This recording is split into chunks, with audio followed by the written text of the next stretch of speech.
Bem-vindos à Rede Poderosa, eu sou Patrícia Quartarolo e estou aqui com Caio Lima. E aí, Pati? Outubro, né? O que a gente vai fazer? A gente vai ler o livro do Harry Styles, basicamente, não é isso? É assim que o povo tá chamando? Eu acho que, como Harry Styles é muito famoso, o livro passou a Uhum. ser dele, Basicamente, né? basicamente. O tema desse mês que a gente escolheu é livro que inspirou música. A gente podia ter escolhido outros, inclusive a gente já fez um livro que inspirou música aqui, que foi o Mestre e a Margarida. Sim. Mestre e Margarida, que inspirou a fantástica Sympathy for the Devil dos Rolling Stones.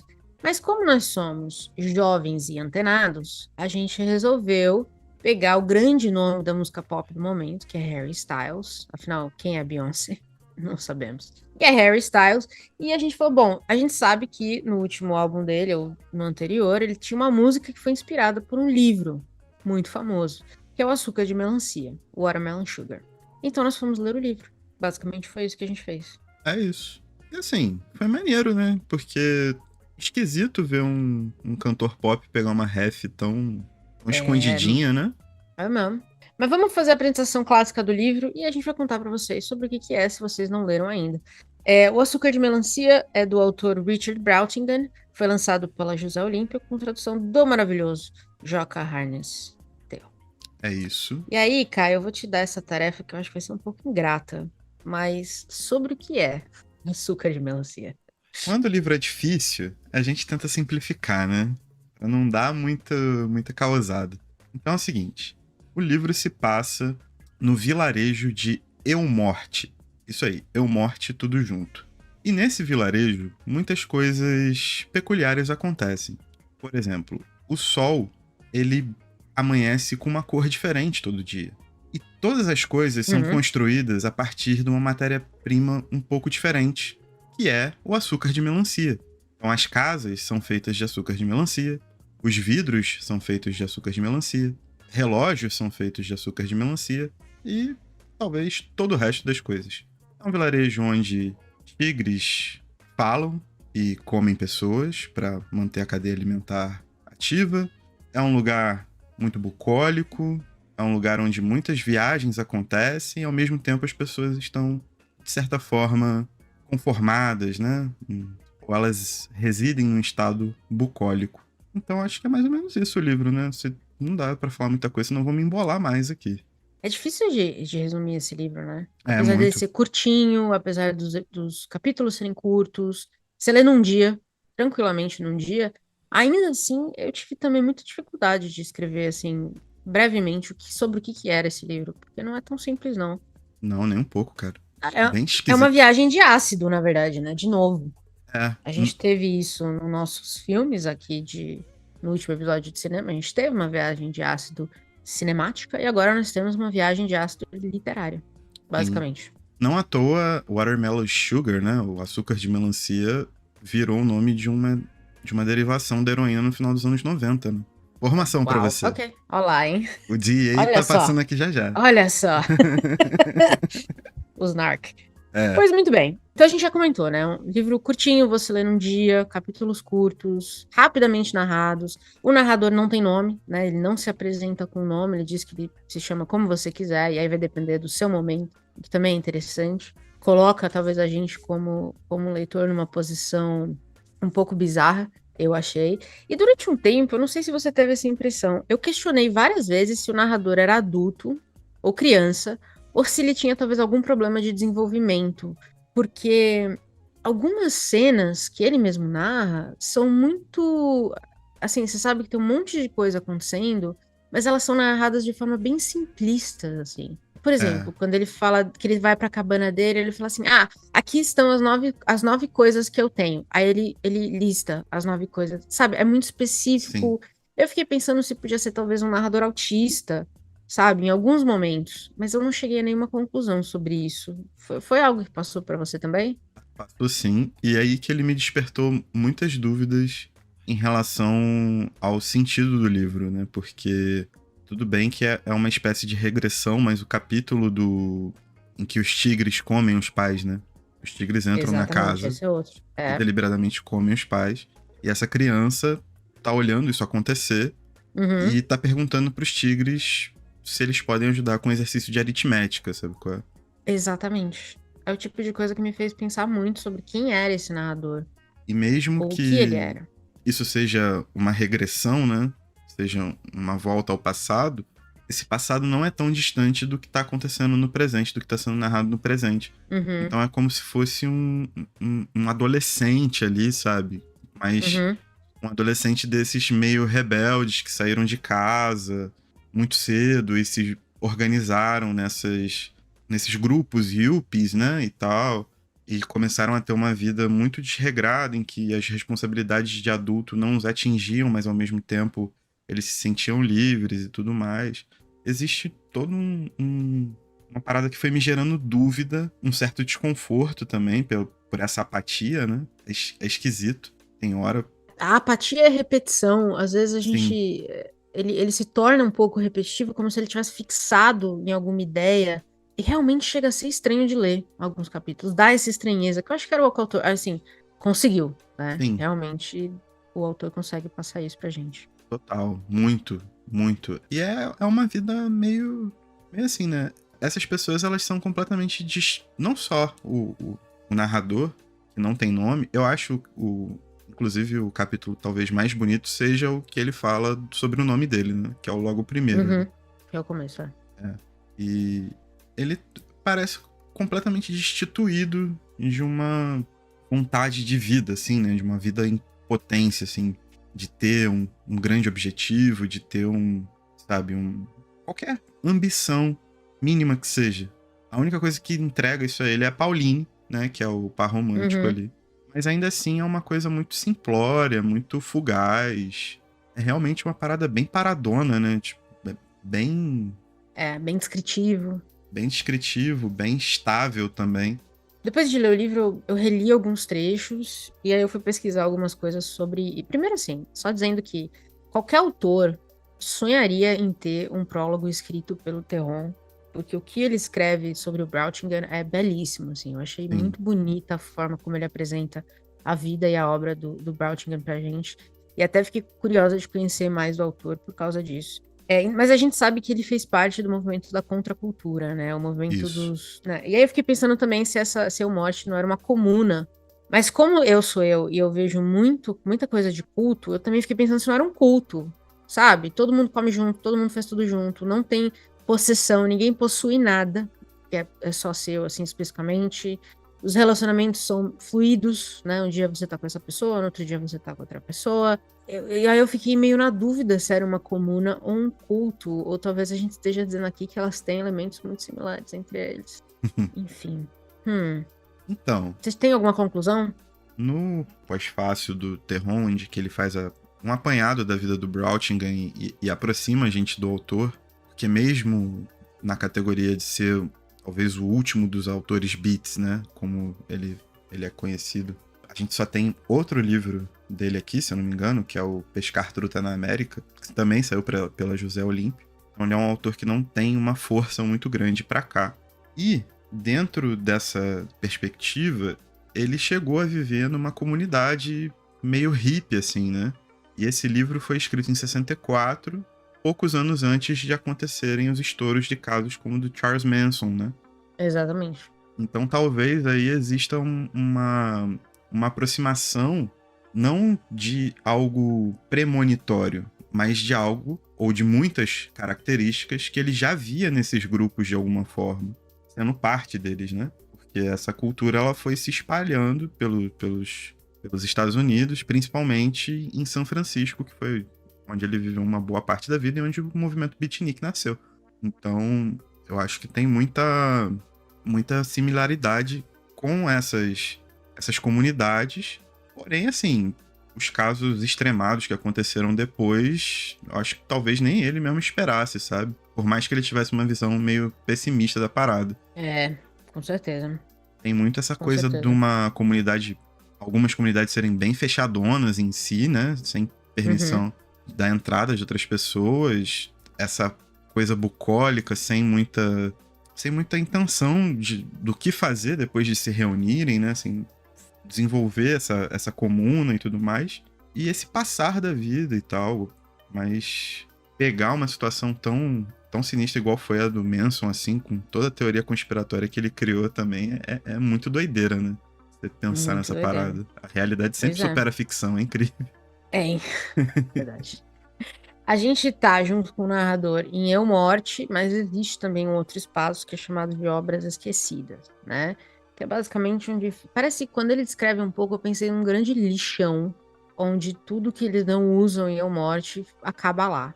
Tralha, de todos os tipos. E aí, muita gente questiona, né, sobre o que seria Obras Esquecidas, na verdade, porque eles não costumam, né, o pessoal de Eu Morte não costuma ir até lá com muita frequência. E quem decide morar lá automaticamente se exila de El Morte. Então é realmente o outro, o Sim. Obras Esquecidas, né? E aí tem uma. Eu li um artigo muito bom que comentava que quando você vai entrar em Obras Esquecidas, tem uma placa que tem uma frase que é esta entrada de Obras Esquecidas, tome cuidado, você pode se perder. Que soa muito próximo do que Dante fez no Inferno, né? Que também, antes de entrar no Inferno, tem uma placa. Abandone toda a esperança, vós quem traz. E aí existe uma discussão de Obras Esquecidas ser o inferno e aí o morte seria o paraíso. Muita gente debate se essa dicotomia, né? Ele colocou esses dois lados da moeda nessa obra, se essa era a ideia. Isso te dá alguma ideia de definição? Assim, seria uma definição que você daria para Obras Esquecidas? Pô, cara, sendo sincero, eu acho que estar em aberto, né, o que é Eu Morte e o que é Obras Esquecidas também cria uma série de outros questionamentos, porque Eu Morte, né, no inglês I Death, pode ser também meio que essa destituição da individualidade, sacou? Uhum. Aí depende muito de uma interpretação da obra do Brautingen, a gente poder aprofundar um pouco nos seus escritos, né? Coisa que a gente não tem acesso aqui no Brasil, sobre como ele lidava com toda essa liturgia. Porque é isso. Se essas comunidades se juntam para viver dessa forma, e isso é o paraíso, também o paraíso não é um lugar tão aparentemente maneiro de se estar. Com todo o Meio açúcar de ascético, né? melancia. Exatamente, com todo o açúcar de melancia possível, com todo o sol de cores diferentes e melancias que na segunda são vermelhas, na terça são laranja, né? Na quarta são pretas e tudo mais. É uma parada que, assim, também não é agradável. Você passa ali fazendo o quê? É, Sacou? nada. Exato. Vários Essa também nadas. pode ser a crítica, na verdade, né? Que No o meio do inferno e o caminho, paraíso também não estão tão longe assim um do sim, outro. total. Porque uma outra interpretação também é essa, né? De a morte ser essa destituição do indivíduo, porque tudo é muito comunal, né? Tudo eles fazem em conjunto, eles comem junto, uma pessoa cozinha para todo mundo. Parece ser muito uma questão muito grande de parceria e uma rejeição, talvez, do que é Obras Esquecidas, uma rejeição, obviamente, do que é Obras Esquecidas, que é a tralha, dá a entender que pode ser tralha industrializada, então seria meio que tem dois lados muito claros ali, né? Que é uma tralha, um lixo, e aí tem a natureza, né? Eu Morte, pelo menos, é muito forte na questão natureza, assim. Eles são muito próximos da natureza, tanto que eles respeitam os tigres, apesar deles estarem extintos no momento. Também existe essa conversa de ser, olha, a natureza, viver em natureza é melhor do que viver no meio do lixo que vocês vivem hoje. Sim. É uma interpretação razoável, né? É, e em ambos os lugares, os livros servem como combustível, né? Exatamente. Livros Se escreve queimados. muito pouco, se lê muito pouco. Exato. O livro que estaria sendo escrito pelo protagonista seria o 24º livro da história de Morte. E muita gente se Publicado pergunta se vai ser sobre as trutas. sobre as trutas, exato. Interessantíssimo. Porque o livro anterior foi sobre algum animal e era chatíssimo, assim, horrendo, ninguém gostou. Porque mas é muito doido que um autor que participou da contracultura como o Brown que participou, cria um mundo como o Morte, em que a cultura em si é quase não existente, né? É, sim. Eles não produzem nada de cultura. Não. E talvez essa também seja uma crítica a boa parte desses grupos, né? É verdade. É um tipo de cultura que acaba sendo ascética, não tendo objetivo, não tendo ambição, sei lá. Eu acho que um livro como esse do Brautingen, ele produz muito mais do que frases bonitas e inspiração pro Harry Styles, assim.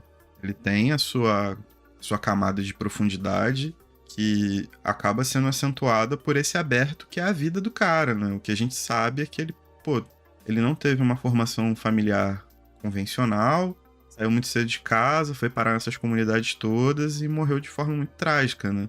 Uhum. Mas a vida dele foi um turbilhão, dele pedir pra ser preso, ser diagnosticado com esquizofrenia. Assim, a vida do cara um turbilhão, uma montanha-russa total. E isso leva às imagens que a gente acaba recebendo com esse livro. Mas, ainda que não seja um romance bonitinho e seja muito mais macabro, de muitas Uhum. formas, também, assim, né? Cabe a gente aí carregando o sentido da obra com a gente, né? Eu acho que é uma mensagem muito interessante para esse tipo de livro. Ele tem essas arestas que vão ficar abertas, não tem muito o que fazer. É muito doido ainda por cima, com tudo isso e esse tom ascético que a gente tem no livro, né? A falta do sentimentalismo, você ainda assim encontra passagens muito poéticas. Sim, E ele é muito lírico também em alguns momentos, então é muito interessante como ele contrapõe as coisas desse jeito, né? Às vezes você tá lendo uma coisa que, porra, sei lá, você acabou de ler um capítulo sobre uma menina que se matou. E aí vem um capítulo super poético sobre, sei lá, a vida, não sei. É muito impressionante como ele consegue fazer as duas coisas nesse livro. e aí vem uns 3 capítulos dele descrevendo a coisa mais boba do mundo, É, né? é verdade. Eu acho que existe uma intencionalidade grande, muito forte, em relação à constituição das ideias em si, dele tirar essa asepsia de mundo, dele parecer procurar buscar um sentido mais forte, mais evidente do que essas pessoas carregavam em Eu Morte, sabe? Uhum. Mas é muito difícil pra gente desvendar o que é, porque também as imagens elas são muito sui generis, sabe? Não é igual um livro dos sonhos que você abre, pô, você sonhou com um gavião. Significa que você vai fazer Que a cocô no sua dia esposa tá seguinte. te traindo Sabe qual é? no site. Aham. Mas não é assim, né? Pô, uma cidade ser montada em açúcar de melancia. Sim, na Europa usa-se muito açúcar de beterraba, né? Uhum. Beleza? Mas açúcar de melancia? O que ele tá querendo, sabe, mostrar com essa parada? Eu fiquei pensando muito nisso, que era de fato o açúcar de melancia. E eu não achei ninguém assim que ousou responder muito bem, mas eu fiquei pensando se não era, por exemplo, a essência da vida, sabe? O que tá em tudo. Será que ele Tudo que o gostava humano muito de faz tem um melancia? pouco disso. É, também pode ser isso. Pode ser tão simples quanto isso. Sim, E aí, numa viagem muito louca de ácido, ele falou: Mano, e se tudo fosse feito de melancia, entendeu? Pronto, surgiu o livro. exato. Essa parada. Pô, uma cidade em que todos os monumentos, estátuas, são vegetais. Pô. Você É tem uma verdade. estátua de batata doce, você tem uma estátua. Ah, não, me encontra ali perto da estátua de quiabo. Sabe qual é? É muito doido. É, pô. Tipo, Mas você vê, com tudo isso, é um livro divertido também sim, de ler. Tem esse lado também, né? sim, Tem sim, sim. uns detalhes que ele coloca que são incrivelmente insanos, que você não pode fazer outra coisa que não rir. É, ele tem esse lado muito jovial e muito relaxado de escrever também, que ajuda Uhum. você a passar rápido. Mas uma leitura bem atenta começa a contextualizar e começa a criar essas pulguinhas atrás da orelha que a gente tá falando, sabe? É. Então é bom você ler como um livro tão simples quanto ele é, com suas imagens aparentes que suscitam essa coisa mais fantástica, essa coisa surrealista que seja, mas ao mesmo tempo ele tem uma carga poética por trás que também suscita imagens mais fortes.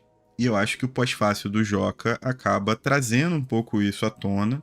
E aí é esse trabalho de dar uma voltada, dar uma pesquisadinha, que ajuda bastante. Uhum. Ainda que seja um material que em português é muito escasso, né? A gente tem muito pouca coisa do Brautigan aqui real, assim. Então acaba sendo uma porta de entrada e você ainda fica meio que na antessala, chegando na sala de estar. Falta bastante pra gente como mercado sobre um autor que, cara, mal e mal inspirou o maior cantor pop da atualidade, né? Pois é. Talvez, cara, esse seja o tipo de livro que você, assim, obviamente, você tem que ler e ir no fluxo, se deixar levar. E, de novo, é muito impressionante que ele faça isso num livro tão curto, que ele consiga te colocar na história, te levar pela história, num livro que você lê num dia. É muito impressionante como ele cria rápido esse mundo tão diferente que a gente compra como, beleza, é aqui que eu tô, é aqui que eu vou ficar.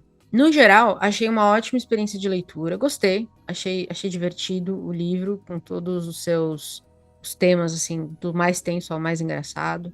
E eu entendo porque, como ele inspirou a música, assim, ficou bem óbvio, assim, pelo menos isso o Harry fez certo, assim, ele pegou, parece que a inspiração do jeito certo, eu diria. Foi real. Eu achei muito interessante, mano. Eu sei quem é o Harry Styles, eu não vivo numa caverna, mas, pô, não é o tipo de música que eu costumo ouvir diretão. E fui escutar o disco dele, né? E fui assistir o clipe, ver algumas apresentações ao vivo. E, pô, realmente o cara pegou no melhor ponto que ele poderia pegar, sabe?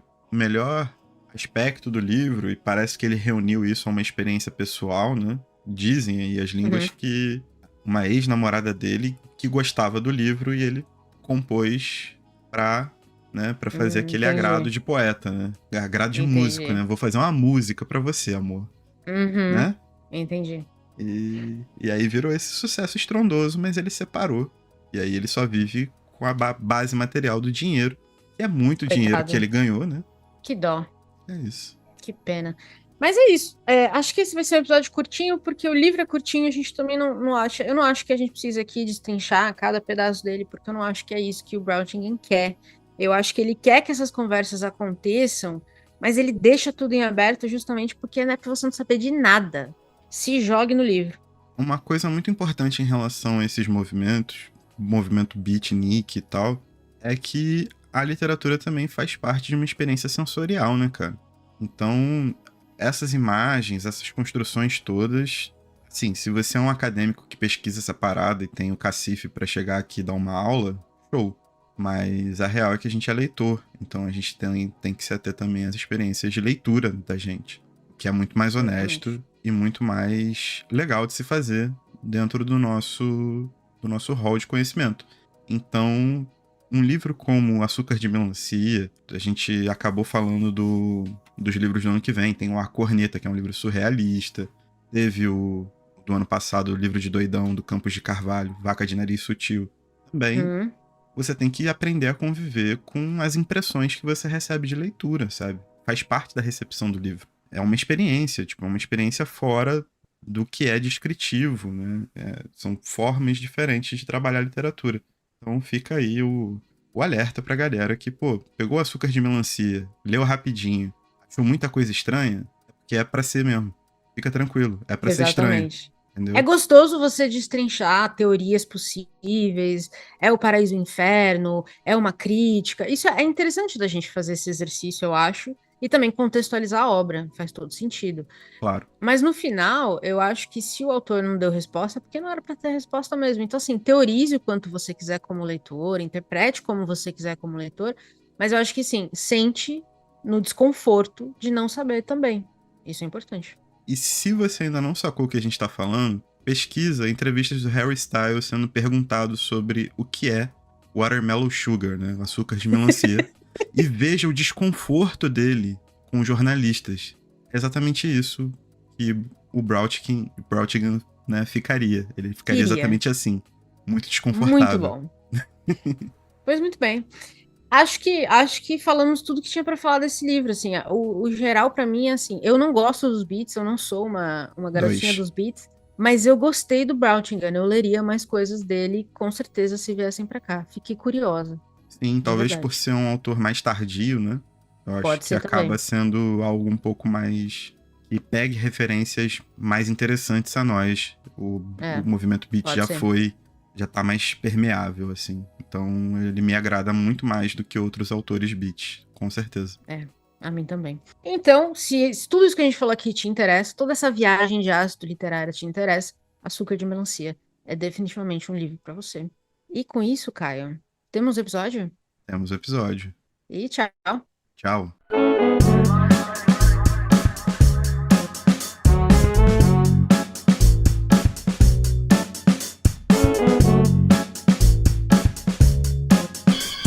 Want you to know the power of the underground.